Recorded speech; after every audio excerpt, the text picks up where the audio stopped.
Businessman Opinion. Mitra bisnis, pelaku usaha khawatir pemerintah akan kembali melakukan pengetatan aktivitas seiring meningkatnya jumlah kasus positif COVID-19 pasca mudik lebaran kemarin. Ketua Umum Apindo, Haryadi Sukamdani menyatakan, jika pembatasan kembali diperketat akibat kenaikan kasus harian, tidak tertutup kemungkinan akan terjadi kerugian besar bagi pelaku usaha sehingga angka PHK akan kembali melonjak. Apa komentar Anda? Dan apa pembatasan usaha memang perlu diberlakukan? Bukankah sudah banyak yang merasa kita harus bisa hidup berbarengan dengan virus ini? 633-9160 Businessman Opinion, 633-9160. Pilihan yang sangat sulit buat pemerintah. Karena di satu sisi pemerintah harus mengamankan perekonomian dan stabilitas politik. Tapi di sisi lain, kalau korban semakin banyak seperti belakangan ini, apakah pemerintah juga punya sumber daya, uang, dan fasilitas kesehatan juga untuk merawat pasien? Karena itu kuncinya ada di manusia Indonesia sendiri, di kita sendiri. Betul-betul jalankan prokes. Kalau nggak ada kebutuhan, jangan keluar. Kalau mau makan sama teman, saat makan jangan ngobrol. Dan tetap prokes. Saya banyak ketemu sama orang yang semuanya memperhatikan prokes. Tetap ada yang kena. Jadi memang kalau nggak butuh jalan, jangan jalan. Kita dukung pemerintah supaya Indonesia semakin maju. Terima kasih. Baik, terima kasih. Pertama, mohon maaf nih, saya mau kritisi isunya dulu. Karena kan tadi dikatakan pasca mudik. Pertanyaannya, emang ada mudik? Kan dilarang mudik.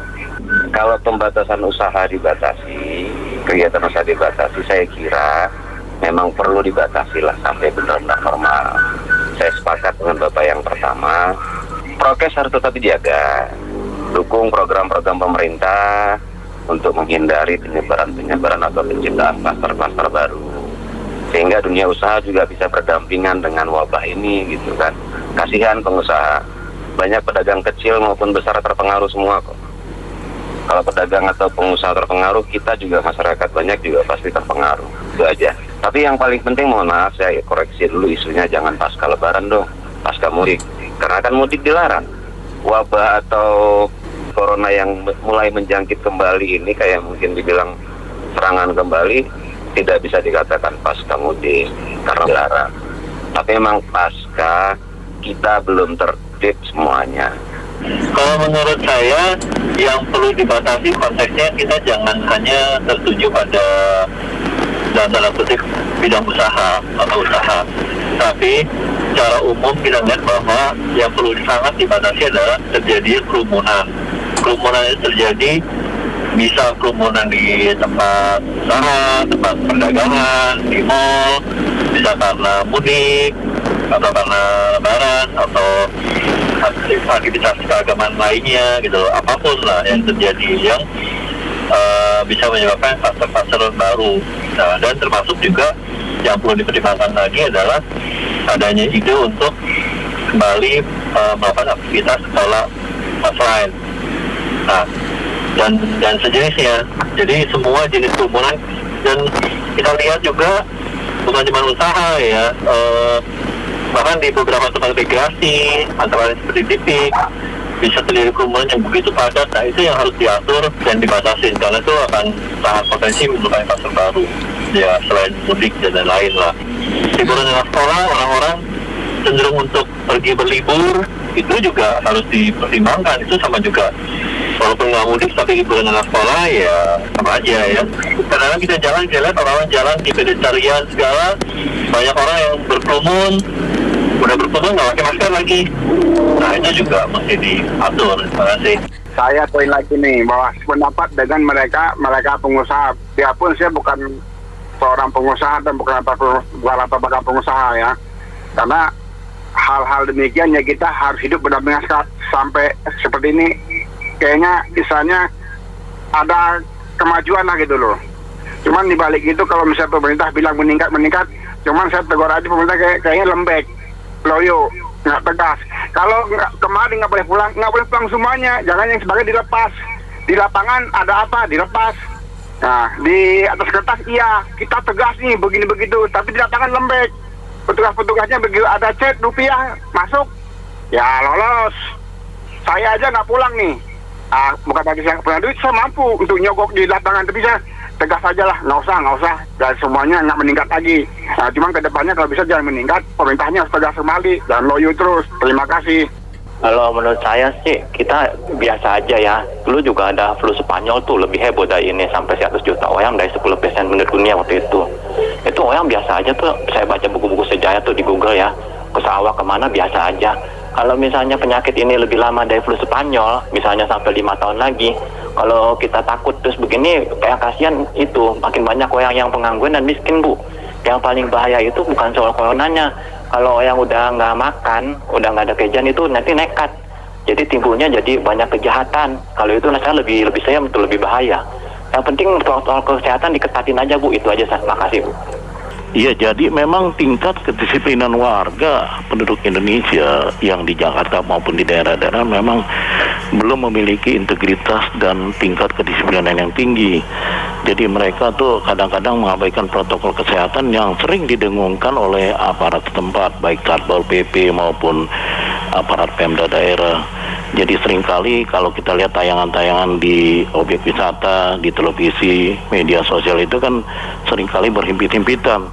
Nah ini walaupun mereka menggunakan masker, ya kadang-kadang kan dalam kondisi berkerumun seperti yang dianjurkan untuk tidak melakukan 5M, salah satunya adalah menghindari mobilitas atau berkerumun, itu kan tentunya akan mengakibatkan penyebaran yang cukup masif ya. Artinya betul-betul harus ditingkatkan. Nah, masalah ke usaha sekarang kan kalau demikian banyak, nanti dikhawatirkan seperti yang tadi dijelaskan akan terjadi kembali pengetatan di mana restoran tidak menggunakan bangku-bangku, objek wisata juga mulai kosong. Nah, inilah salah satu konsekuensi.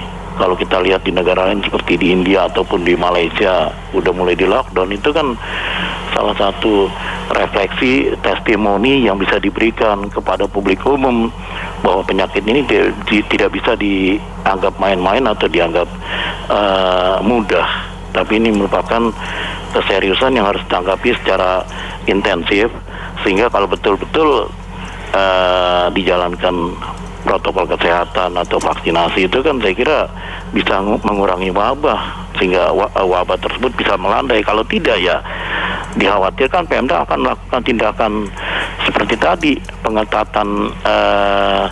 pengetatan dari tingkat mobilitas orang yang akan belanja ataupun tingkat ekonomi yang makin menurun karena umpan balik efek domino tersebut. Saya kira demikian. Udah parah kayak gini, masa murid mau disuruh masuk sekolah tatap muka, orang udah gak masuk akal. Dan kedua, sekarang kan lihat itu ruko-ruko semua disewakan dijual. Itu artinya ekonomi udah setengah napas. Kalau mau jalan lurus terus nanti banyak pengangguran. Kalau banyak pengangguran bisa lebih bahaya dari COVID ya. Terima kasih. Menurut saya prokes itu dulu yang ditegakkan benar-benar.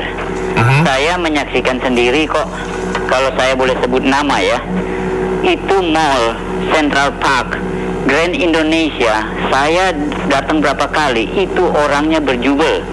Di lift tidak ada security yang jaga, sudah ada tanda 5 orang diisi sampai penuh-penuhnya. Di eskalator itu prokes nggak dijalankan ya.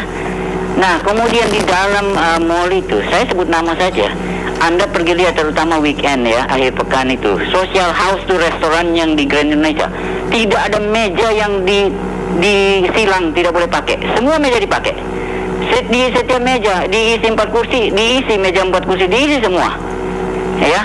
Kemudian Anda pergi lihat di Pesanggahan itu, di Puri ya, Kembangan itu ada restoran namanya, saya sebut nama karena saya cari memang Satgas Covid, saya mau lapor gitu ya. Itu restoran seafood Layar, Anda pergi lihat mejanya tidak ada yang kosongin dan diisi rapat semua. Kemana Satpol PP itu yang menjaga prokes itu? Jadi mereka yang sudah jalankan prokes jangan dikorbankan dengan segala macam kebijakan baru lagi menyapu ratakan. Jadi prokesnya dijalankan, yang mereka nggak jalankan itu dihukum. Itu aja. Terima kasih. itu di jalanan saya lihat orang pakai masker aja nggak dipakai masker tapi hidungnya masih nggak ketutup. Semau gue aja naik motor juga nggak pakai helm, nggak pakai masker. Itu yang nggak ada yang penjaganya di situ. Main-main di jalanan anak-anak juga. Lagi itu pajaknya ke PBB gak diturunin, banyak yang tutup itu. Hotel semua juga banyak yang tutup. Nah itu memang nanti pengangguran tuh meningkat, jadi kejahatan juga meningkat. Itu pajak yang PPN segala mau dinaikin lagi, jadi bagaimana ini? Nanti jadi keadaannya tuh bisa nggak aman, jadinya banyak kejahatan jadi meningkat itu aja. Saya sendiri setuju pemerintah memberlakukan PSBB karena ini menjadi hukuman bagi semua orang yang merasa menyepelekan COVID. Saya memang sangat mengkhawatirkan waktu musim lebaran dulu yang begitu banyak orang memaksakan diri. Sekarang mereka telah terima ganjarannya, saudaranya di daerahnya sendiri sudah menjadi korban COVID. Jadi kalau saya, silakan di PSBB biar kita menderita semua. Terima kasih. Kalau menurut saya untuk adanya COVID lonjakan ini sepertinya perlu diberlakukan sih untuk pengurangan jam kerja seperti karyawan dan sebagainya. Saya setuju dengan statementnya Pak Roni tadi, karena memang harus diberlakukan PSBB untuk menekan jumlah angka virus ini. Jadi kita harus ingat Pak, hukum sebab dan akibat. Sebabnya tidak bisa dilarang, tidak bisa diatur, ya akibatnya harus berlaku seperti ini lagi PSBB ketat. Itu aja. Baik Mitra Bisnis, demikian Businessman Opinion kali ini dan terima kasih, saya Anto Wijaya.